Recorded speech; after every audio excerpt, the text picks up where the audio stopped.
Samsung se na tržište nakon prilično gadne situacije sa Galaxy Note 7 od lani vraća sa dva vrhunska pametna telefona, Galaxy S8 i S8 Plus kojeg vidite u mojoj ruci. Koliko je Galaxy S8 Plus super, čime me se dojmi ovih proteklih nekoliko dana, doznajte iz ove detaljne video recenzije.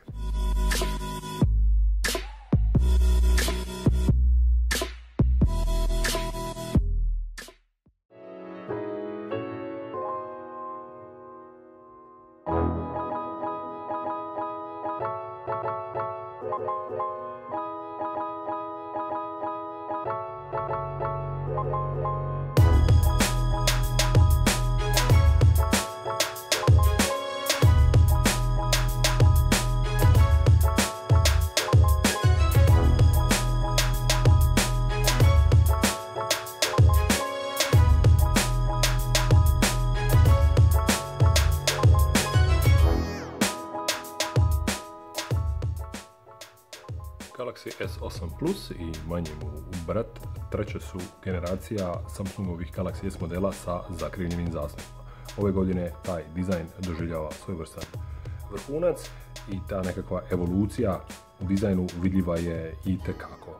Ove godine dakle imamo dvostrano zakrivljen zaslon, više po uzoru na lanjski Galaxy Note 7, no na S7 Edge, dakle te oštrice su manje oštre, rekli bismo, i blaže se savijaju prema bočnim bridovima gdje se sastaju sa metalnim okvirom koji onda na mjestu drži još jednu takvu staklenu površinu koja se nalazi s leđa.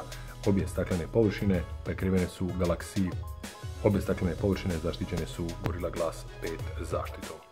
Ove godine Galaxy S8 i S8 Plus prvi su koji stižu bez nečega što je Samsung do sada tradicionalno imao na svojim pametnim telefonima, a to su fizičke navigacijske tipke. I fura ovu novu tipku Home osjetljivu na jačinu pritiska. Virtualne tipke sada se iscrtavaju na samom zaslonu. Prostora ispod i iznad zaslona ostalo je toliko malo, tako da dole nemamo ničega. U ovo nešto malo prostora poviše zaslona također je prilično velika gužva, pa imamo notifikacijsku ledicu, skener šarenice, imamo zvučnik slušalice odnosno poziva, imamo prednju kameru, imamo hrpu nekakvih senzora, imamo kameru za detekciju odnosno prepoznavanje lica, svašta nešto. Prostora za Samsungov logo uopće nije ostalo. Lijevi metalni brid nosi odlično izvedene tipke kontrole glasnoće, te novu, četvrtu fizičku tipku, riječ je o Bixby tipci za pokretanje virtualnog asistenta. S desne strane odlično izvedena tipka Power. Gornji brid nosi sekundarni mikrofon te kombo ladicu za jednu nano SIM karticu i jednu micro SD karticu. Donji brid prilično sličan lanjskom modelu, no imamo USB-C za sinkronizaciju i punjenje, imamo glavni zvučnik, glavni mikrofon i 3,5 mm izlaz za slušalice kojega Samsung, hvala Bogu, nije uklonio. S leđa opet staklo, jako lijepo izgleda i nosi Samsungov logo jedini ove godine. Po sredini smješteno oko 12 megapiksela kamere koja više ne strši nimalo van kućišta. Uz njega s jedne strane imamo LED ljeskalicu, imamo onaj optički čitač otkucaja srca i sa desne strane, možda je najkontroverznija stvar u cijeloj priči oko dizajna, jest čitač otisaka prstiju koji eto s prednjice se preselio tu i dobio jedno poprilično nelogično, pa rekao bi čak i onako ishitrano u posljednjem trenutku pronađeno mjesto za sebe, pogotovo na ovom velikom Galaxy S8 Plus je jako visoko i daleko i osim što ga je teško dosegnuti, često ćete mackati prstom po leći kamere i na taj način ugrožavati kvalitetu fotografija koje su inače stvarno fantastične. Ta evolucija dizajna ne vidi se samo u estetskom pogledu, vidi se jako i u pogledu ergonomije, pa tako ovdje 6,2 inčni Galaxy S8 Plus ne predstavlja naročiti problem za baratanje jednom rukom, pa čak i onima s nešto manjim rukama. Zaista jako udoban telefon za korištenje, što može zahvaliti ovako uskom, a izduženom zaslonu i praktički nepostojećim okvirima i bez imalo mesa sa strane i vrlo malo ispod i iznad. Odlično ergonomski izveden telefon. Kvaliteta izrade na najvišem mogućem nivou, uređaj vrišti wow efektom i onako skupom izradom. tako da ovakvog telefona ne srame se ni one baš najokorjelije iPhone-đije koje gledaju svaki detalj, svaki milimetar. Jako, jako dobro odrađeno Samsung, svaka čast. Galaxy S8 Plus dolazi sa fantastičnim 6,2 inčnim Super AMOLED zaslonom u Quad HD Plus rezoluciji. Novi format stranica zaslona 2:1 omogućuje još bolje uživanje u dvijema aplikacijama odjednom, ali i u puno boljoj ergonomiji, budući da je uređaj lakše držati i koristiti jednom rukom. Super AMOLED tehnologija zaslona, kao i obično Samsungovim modelima, osigurava vrhunsku oštrinu, duboke crne i zasićene boje koje jednostavno iskaču iz zaslona. Ovaj zaslon je stvarno užitak gledati u njega. Tim više što je zaobljen prema bočnim bridovima, a jednako tako i njegovi kutovi su zaobljeni, što također navodno osigurava njegovu veću izdržljivost i otpornost na pucanje pri padu, ali i jednostavno izgledaju cool. Ipak, u određenom broju aplikacija neće se prikazivati preko cijeloga zaslona nativno, već ćete to morati u postavkama posebno uključiti da bi se one razvukle preko cijelog zaslona ako vam baš smetaju ta crna traka gore i dolje. Jednako tako, događa se i sa YouTube videima koji su uglavnom u 16:9 formatu, barem za sada, premda na Netflixu već postoji nekih naslova u tom novom 18:9 formatu.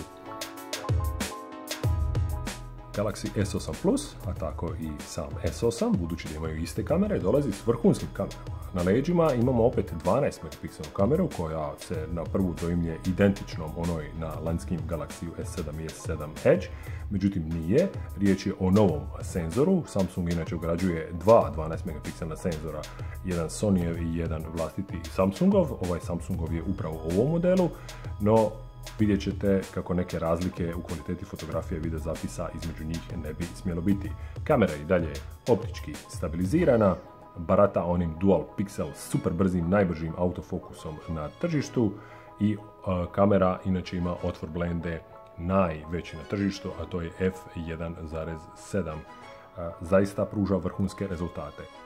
Prednja kamera Galaxy S8 ipak doživjela je poboljšanje u odnosu na onu lanjsku, pa sada barata sa 8 megapiksela, a uz Full HD video zapise snima i u Quad HD rezoluciji. Sučelje kamere nam je poznato, no opet u odnosu na lanjski model doživjelo je nekakve preinake i dalje između načina rada surfamo klizeći prstom preko zaslona. Ono što je novost i što mi se jako svidjelo jest mogućnost približavanja, odnosno zoomiranja, gurajući ovako ovu tipku okidače, što je stvarno cool i ne znam zašto se toga neko nije do sada sjetio. Inače su dodali ovu mogućnost postavljanja nekakvih stikera i sad kad on pronađe nekakvo lice, onda će mu dodavati ovakve nekakve gluposti preko face i možete snimiti nekakve, eto, Dori ako mi je gušt, inače možete skinuti i neke dodatne i nove. Kvaliteta fotografija video zapisa još malo bolja u odnosu na lanjske modele, što ćete vidjeti u jednoj mojoj budućoj objavi kada usporedim kameru Galaxy S8 Plus i kameru Galaxy S7 od lani.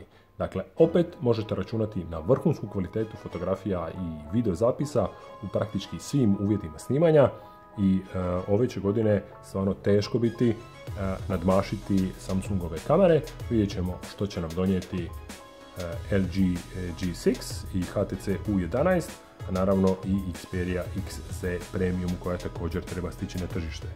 Kvalitetom fotografije, kao što rekoh, teško da ćete biti nezadovoljni.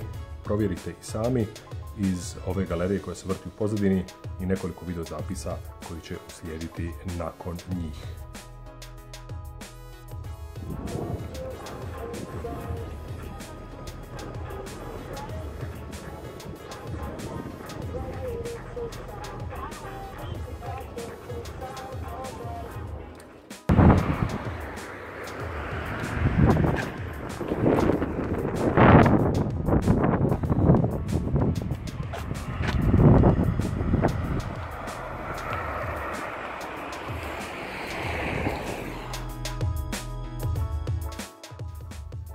nekadašnji na daleko poznati Samsung TouchWiz na Galaxy S8 kao i na Note 7 koji je izbjegao širenje na tržištu, zamijenjen je novim Samsung Experience UI korisničkim sučeljem, ovdje u verziji 8.2.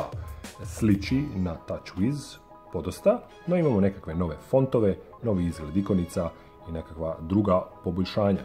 Zaključani zaslon izgleda ovako, sad vidite i taj dinamički wallpaper koji sve sa ovoga Always On zaslona, pa sve preko zaključanog zaslona, pa sve do otključanog zaslona, odnosno početnog zaslona, izgleda na ovaj način. Sad ćete vidjeti jedno brzo skeniranje moje šarenice. Dakle, što je potrebno učiniti za otključavanje? Sad imamo tu tipku Home, osjetljivo na jačinu pritiska. Kad je jače pritisnete, on uključuje zaslon, uključuje skener šarenice i skenira me te otključava. Čitat otisaka prstiju na leđima stvarno je predaleko. Istovremeno možete imati uključenu zaštitu skenerom šarenice i čitačem otisaka ili čitač otisaka plus prepoznavanje lica.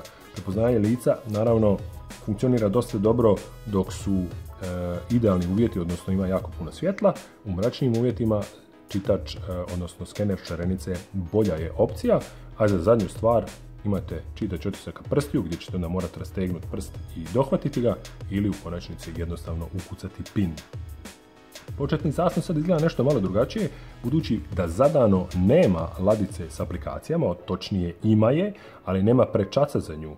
Ladice za aplikacije pristupa se vrlo jednostavno klizanjem prsta preko zaslona ili prema gore ili prema dole i na taj način dospijete u sve instalirane aplikacije. Krajnja lijeva stranica je Samsungov Bixby, taj novi asistent koji podsjeća donekle na onaj Flipboard briefing od prije.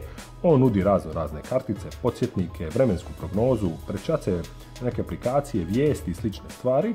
Njega ćemo uskoro moći koristiti i upravljati njime i glasom, dotad ne. Inače, Bixby-a možete pozvati jednostavno i klikom na tu posebnu tipku koja postoji na boku. Vidite da funkcionira i dok je zaslon isključen, a telefon zaključan. Inače, izgled korisničkog sučelja vrlo je lako prilagođavati temama, kojih je sada mali milijun. Možete mijenjati samo ikonice, možete mijenjati razne izglede onoga Always On zaslona, cjelokupne teme, fontove, svašta nešto. Inače, ikonice mogu imati i onu nekakvu okruglastu podlogu ili ne, ovisno o tome što vam se više sviđa. Dole, ispod doka u kojeg sad stane, ispod doka u kojeg stane maksimalno 5 prečaca, nalazi se navigacijska traka. Ona je prilagodljiva u smislu da možete zamijeniti tipke back i multitasking. Multitasking izgleda dakle ovako, ono klasika. Dakle, multitasking izgleda ovako, inače možete koristiti dvije aplikacije odjednom, jednostavno ćete odnijeti jednu gore, a drugu ćete staviti tu dole. A ne, ovo sam sad otvorio onaj skočni prozor, dakle imamo i tu opciju ako želimo, no draže mi je ovo. Dakle, prikaz dviju aplikacija odjednom. Ono što vam u konačnici mora biti bitno i najbitnije jest da je navigacija korisničkim sučeljem izuzetno glatka, fluidna, bez trzanja, bez umiranja, bez zastekivanja. Nekad poznati LagWiz definitivno to više nije i Galaxy S8 Plus svakako je možda sad trenutno i najfluidniji Android kojega sam imao prilike isprobati. Definitivno najfluidniji Samsungov Galaxy kojeg sam do sad imao prilike isprobati. Ovaj fantastičan veliki zaslon naravno dolazi do izražaja i u surfanju internetom. Pinch to zoom, gladak, pravi užitak je surfati internetom.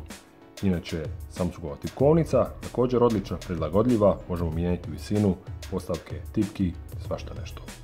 Samsungova galerija na jednom mjestu katalogizira, prikuplja sve moguće fotografije, videozapise koje ste snimili ovim uređajem ili ono što je pohranjeno u Samsungovu cloudu.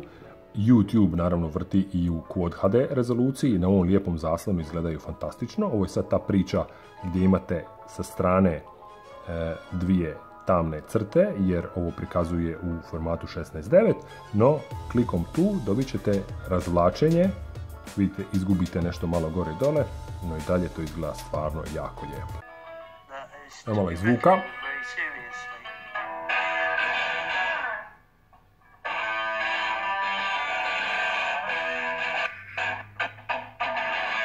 Vidite kako svira.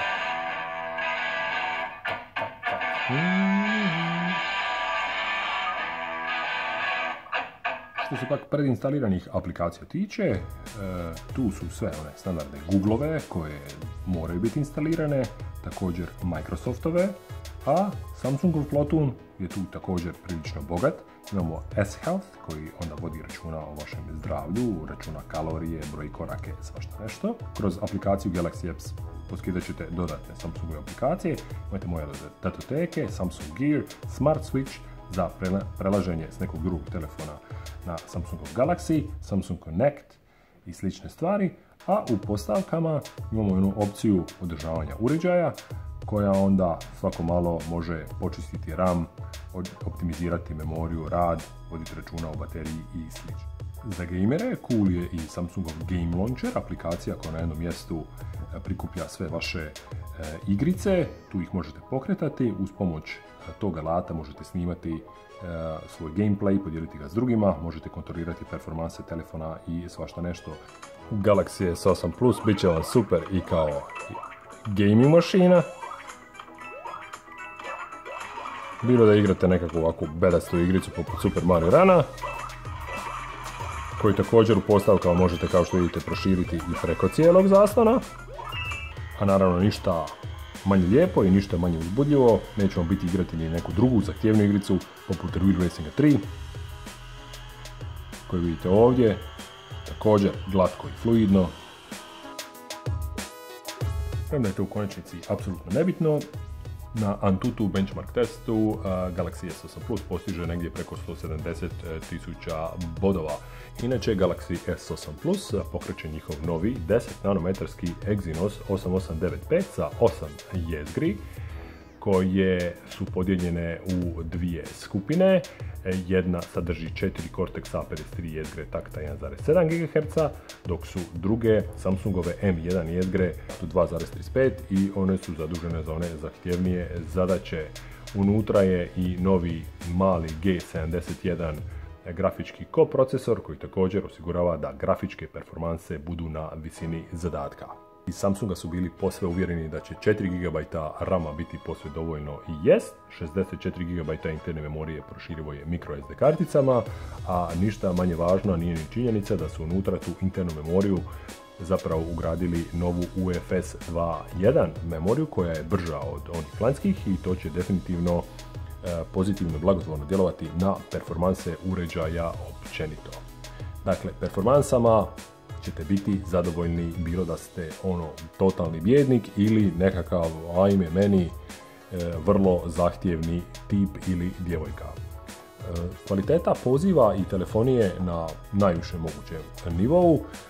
Jako sam lijepo čuo i dobro su me čuli, dakle tu ništa drugo nisam ni očekivao. Što se pak baterije tiče, ispod stražnih poklopca baterija je kapaciteta 3500 mAh. Na ovako veliki ekran i na tako visoku rezoluciju zaslona očekivali biste možda i slabiju autonomiju od one koju ćete dobiti.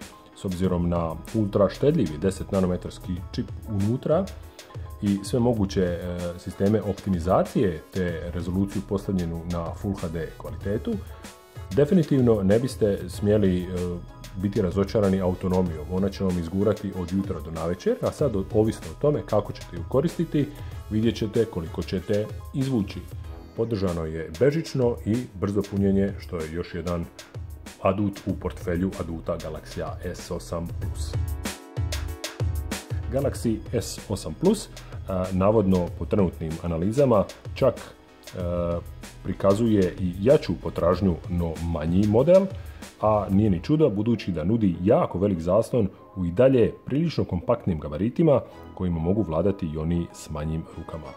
Čime se sve može pohvaliti? Pa tim novim, inovativnim dizajnom koji i drugima postavlja standarde, jako lijepim prostranim zaslonom, vrhunskim performansama, odličnim kamerama, te rekao bih prihvatljivom autonomijom. Ono čime se ne može pohvaliti jest izuzetno visokom cijenom, no eto, na to smo i navikli i po meni najvećom manom dizajna čitačem otisaka prstiju postavljenim na nekakvo izuzetno čudno i neergonomsko mjesto. Također u tom Bixby asistentu, barem za sada, ne treba vidjeti nikakvog naročitog aduta, jer i onako je Google Now, odnosno Google Assistant za sada bolji od njega, a nijedan ni drugi baš ne funkcioniraju naročito na hrvatskom jeziku. Dakle, zaključno, Galaxy S8 Plus očekivano vrhunski stroj i vrhunska mašina. Čekam sada da mi se pojavi Huawei P10 Plus, pa da usporedimo i to, a vidjet ćemo što će nam ponuditi i LG G6 koji bi također uskoro trebao doći na tržište, pa tako i na test. Svakako ostanite s nama. Eto ekipa, toliko od mene za danas. Nadam se da vam se svidjela ova moja video prezentacija. Ako jest, kliknite taj gumbić like, nalazi se točno ispod. Pretplatite se na Smartphone Hrvatska YouTube kanal ako još niste i podijelite ovaj video s drugima. Vidimo se uskoro u nekoj novoj video recenziji, unboxingu ili čemu već. Hajde bok!